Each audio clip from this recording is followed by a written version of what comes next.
আসসালামু আলাইকুম। সকলে কেমন আছেন? আমি ভালো আছি, আশা করি আপনারা সবাই ভালো আছেন। তো বন্ধুরা, আমি আজকে নতুন একটা রেসিপি নিয়ে আপনাদের সামনে এসেছি। এই যে দেখুন, মাছ ভুনা। তো বলুন তো এটা কী মাছ? তো মাছ ভুনা যেহেতু করব, সেহেতু বাজার থেকে আমি দুই রকমের মাছ এনেছি। তো একটা বড় সাইজ আর একটা ছোট, একদমই ছোট না, একটু মাঝারি সাইজের মাছ। তো বড় মাছটাই যে দেখুন বের করা হচ্ছে, আর ছোট মাছ এই যে। মাছগুলো কিন্তু একদম ফ্রেশ, একদম টাটকা। যেহেতু আমরা গ্রামের সাইডের দিকে থাকি, তো আমরা সবসময় ফ্রেশ মাছটাই পেয়ে থাকি। তো দেখুন, মাছগুলো কিন্তু দেখতে এতটা ফ্রেশ লাগতেছে, মনে হচ্ছে মানে মাছটা অনেক স্বাদ হবে। তো দেখুন, মাছটা কিন্তু আমি কাটাকাটি শুরু করব। তো এই বড় মাছটা কিন্তু কাটার জন্য বড় মাছের গায়ে একটা পিচ্ছিল আবরণ থাকে, সেটা কিন্তু পরিষ্কার করতে হয় অন্যভাবে। তো আরেকদিন আমি আপনাদেরকে দেখাবো। তো বড় মাছটা কিন্তু অনেক বড়, ভিডিওতে তেমন একটা ভালো বোঝা যাচ্ছে না। তো দেখুন, আমি ছোট মাছগুলো কেটে নিয়ে তারপরে বড় মাছটা কাটবো। আর এটা কি মাছ আপনারা একটু বলবেন কমেন্টে। আমাদের এইদিকে তো এইগুলোর নাম পাবদা মাছ বলে থাকে। তো মাছ কিন্তু কাটা একদমই সহজ, সব থেকে সহজ মাছ যদি কেউ কোনোটা হয়ে থাকে তো সেটা ওই মাছটা। তবে যে দেখুন, বড় মাছটা কিন্তু আমার কাটা হয়ে গেছে।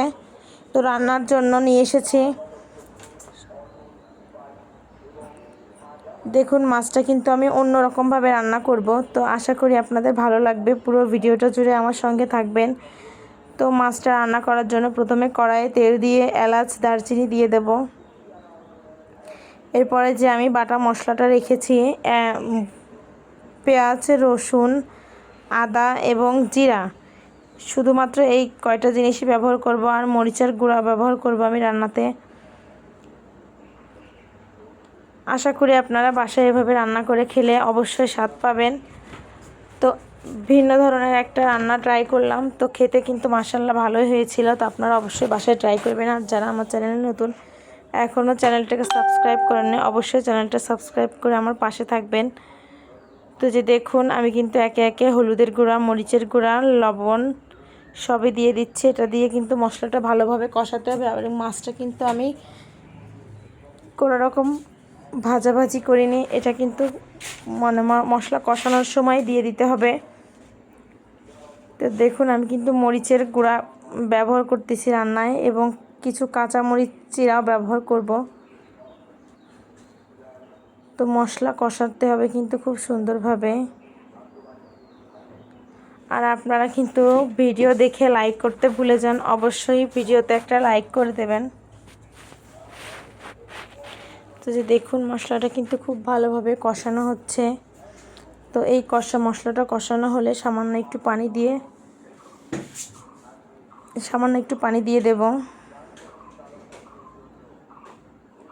এই রান্নাটা কিন্তু অনেক ঝটপট, দ্রুত হয়ে যায় রান্নাটা।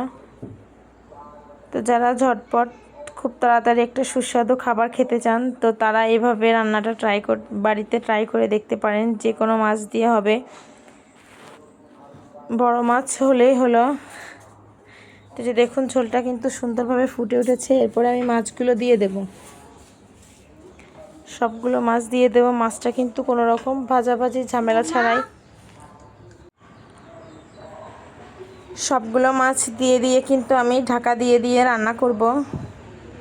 তো যে দেখুন, মাছগুলো কিন্তু অলমোস্ট সবগুলো দেয়া হয়ে গেছে। তো রান্নাটা কেমন হবে, রান্নার সময় কিন্তু বোঝা যায়, একটা সুন্দর স্মেল আসতেছে রান্না থেকে। আমি পাচ্ছি, কিন্তু আপনারা পাচ্ছেন না। আর আমার মাটির চুলায় রান্নার কারণে একটু অনেকটাই ধোয়া হচ্ছে, আপনারা কিছু মনে করবেন না। তো যে দেখুন, মাছটা দিয়ে কিন্তু আমি ভালোভাবে মশলাটা নেড়েচেড়ে নেব, যাতে মাছের ভিতরে মশলাটা খুব সুন্দরভাবে ঢুকে যায়। তো যে দেখুন, মাছগুলো কিন্তু সুন্দরভাবে কষানো হচ্ছে। তো এই পানিটা শুকিয়ে গেলে ঝোলের পানি দিয়ে দেব। তো আমি ঢাকনা দিয়ে ঢেকে দেব। তো বন্ধুরা, এরপরে কিছুক্ষণ পর ঢাকনা খুলে আর একটু নাড়াচাড়া করব,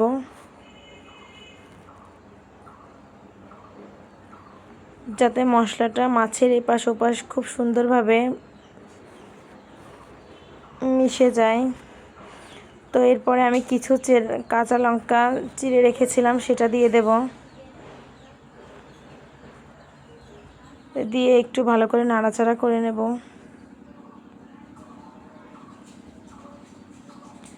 রান্নাতে মানে মরিচটাকে কাঁচা মরিচ দিলে কিন্তু অন্যরকম একটা সুন্দর স্মেল আসে। তো এটা আমার খেতে ভালো লাগে বলে আমি প্রায় সব রান্নায় এরকমভাবে কাঁচামরিচ দিয়ে থাকি চিড়ে। তো আবার একটু ঢাকনা দিয়ে ঢেকে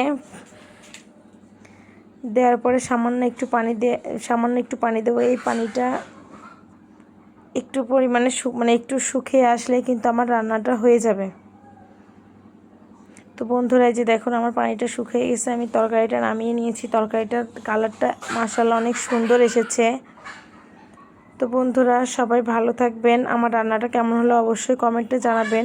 সবাইকে আল্লাহ হাফেজ।